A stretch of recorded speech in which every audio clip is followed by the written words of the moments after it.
Bom, nesse vídeo você vai aprender um pouco mais sobre a Primeira República. A gente vai falar da política dos governadores, a gente vai falar do café com leite, do coronelismo, clientelismo, a gente vai falar da Constituição de 1891, a gente vai falar das principais revoltas que houveram nesse período e a gente vai conceituar a periodização dele, que é a consolidação que vai de 1889 até 1898, a institucionalização da chamada política oligárquica, e que vai de 1898 a 1921, e a decadência e o final da Primeira República, que vai de 1922 até 1930. A gente pode chamar esse período de República Velha, República Oligárquica, e os primeiros anos a gente pode também chamar República da Espada, os anos subsequentes a partir de 1894 de República dos Bacharéis. Valeu! A proclamação da República foi um dos eventos mais importantes do nosso país. A gente não vai entrar no mérito, porque na realidade a gente quer falar sobre a Primeira República. Mas, no dia 15 de novembro, as tropas do exército chegaram até o Paço Imperial. O imperador já não estava mais lá, provavelmente ele já estava na Bahia, há pelo menos 3 dias. Ele já tinha perdido seu tripé de apoio, que era o exército, a oligarquia e, por último, a Igreja Católica. A gente pode falar disso depois, mas também não é o tema da nossa aula. O que a gente precisa entender é que começava um novo período a partir de um golpe de Estado, porque isso não estava na lei. A gente dá o nome de golpe republicano.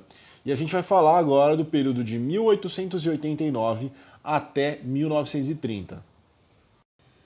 Esse bigodão aqui em cima foi o primeiro presidente da República. O nome dele é Deodoro da Fonseca. Ele e outros positivistas fizeram um governo de transição da monarquia para a república. A gente chama esse primeiro governo de uma república autoritária. Apesar de nós termos liberdades individuais e termos o federalismo no Brasil, ele foi marcado por um conturbado processo de transição. A gente não vai falar um pouco da proclamação da República, porque isso é tema de outra aula. Mas o nosso tema de hoje é o quê? É a República Velha. E aí a gente começa com o Deodoro. Logo no início, a tentativa dos caras da Primeira República eram trocar toda a memória que existia do Brasil Império. Então eles trocaram o nome de rua, funcionário público, toda a organização e estrutura do poder. Logo depois, em 1891, eles fizeram uma nova Constituição, a segunda que nós teríamos. Nessa Constituição ficou estabelecido coisas como, por exemplo, o federalismo, o presidencialismo, a separação oficial entre o Estado e a Igreja, a garantia de liberdades individuais, como a própria liberdade de reunião, o sufrágio universal masculino e também algumas limitações. A gente chamava esse sufrágio de bico de pena, a gente vai falar isso daqui a pouco. E o estabelecimento de poderes executivo, legislativo e judiciário. Um dia depois dessa Constituição, veio a primeira eleição da República. O Deodoro ganha a eleição de maneira indireta em 1891. Né? Vamos lá. Ele teve 129 votos e foi eleito presidente da República, mas na época um gênio achou que seria legal colocar uma eleição para presidente e uma eleição para vice-presidente. Então, o vice-presidente foi o Floriano Peixoto. O autoritarismo do Deodoro da Fonseca fazia com que o governo dele ficasse dividido entre deodoristas e florianistas. Que nome bonito, né? Enfim, ele era capaz de exercer as suas funções, as impopularidades dele iam desde repressões até em colocar pessoas para exercer cargos de governador. Dentro desse processo todo, ele resolve fechar o Congresso Nacional em 3 de novembro de 1891. Isso vai deflagrar uma crise sem tamanho no seu governo, chegando a renunciar à presidência em 23 de novembro do mesmo ano. Esse cara que vocês estão vendo é o Rui Barbosa. Ele foi algo parecido com o ministro da Economia durante 14 meses. Desses 14 meses, ele resolveu fazer com que a política brasileira econômica fosse parecida com a dos Estados Unidos.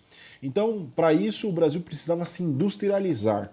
Então, ele vai liberar empréstimos para os bancos e os bancos vão poder emprestar dinheiro para as pessoas sem necessariamente saber se elas poderiam pagar ou não.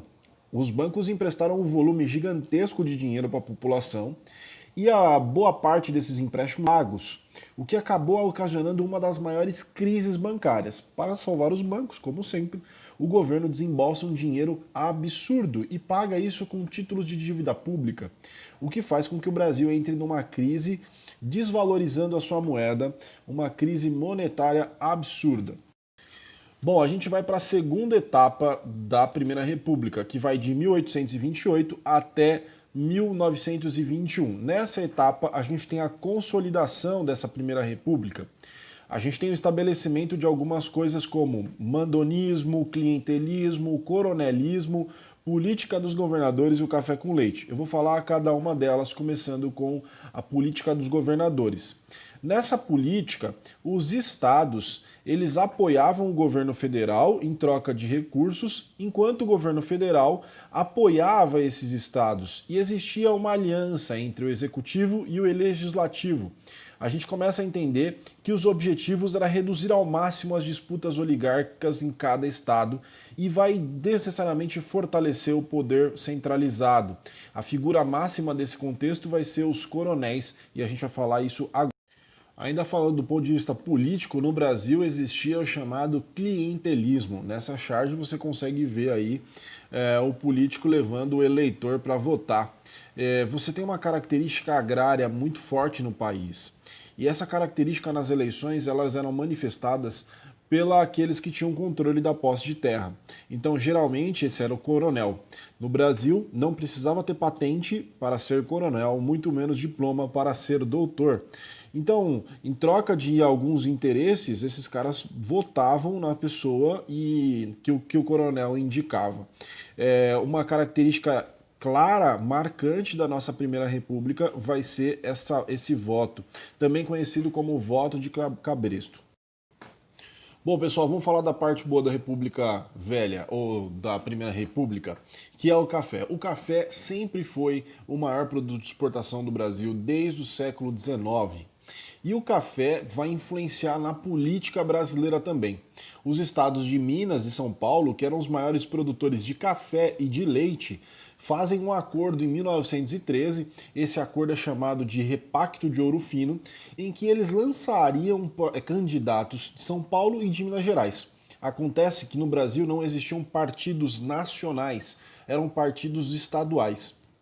E os diretórios de São Paulo e de Minas sempre eram os maiores, consequentemente eles conseguiam encabeçar as eleições escolhendo os presidentes e escolhendo as políticas públicas que deveriam vigorar no país. A gente chama isso de política do café com leite. A eleição foi fraudada, o Júlio Prestes venceu a eleição, mas o segundo lugar, o candidato chamado Getúlio Vargas, ficou insatisfeito. Começou a perambular pelo país dizendo que a eleição tinha sido roubada, e o vice dele, que era o João Pessoa, foi assassinado. E aí então as investigações levaram a crer que esse cara aqui, junto com o Júlio Prestes, tramaram esse fato. Não se consegue comprovar nada, o fato é que em 1930, no dia 24 de outubro, houve a renúncia do presidente Washington Luiz. Ele foi deposto e o Vargas consegue entrar no poder. Mais um golpe na República. Certo, pessoal? Bom, vamos encaminhando já para o final da nossa Primeira República. Esse final da República Velha é marcada por uma série de revoltas tenentistas da década de 20, pela crise de 1929 e pela quebra da política do café com leite por esse senhor aqui, topetudo, o Washington Luiz. O Washington Luiz resolve indicar o Prudente de Moraes. O Prudente de Moraes era um paulista e aí então, na realidade, deveria ser, no lugar do Prudente de Moraes, algum mineiro. Os mineiros, os gaúchos, os pernambucanos, todos queriam tirar os paulistas do poder. O Brasil estava em crise e as eleições elas foram marcadas por uma série de questões relacionadas à corrupção. Bom, pessoal, eu termino por aqui. A Primeira República também já terminou. Eu espero que você tenha gostado. Se você gostou, dá um like se você quiser. Segue a gente e até mais. Valeu!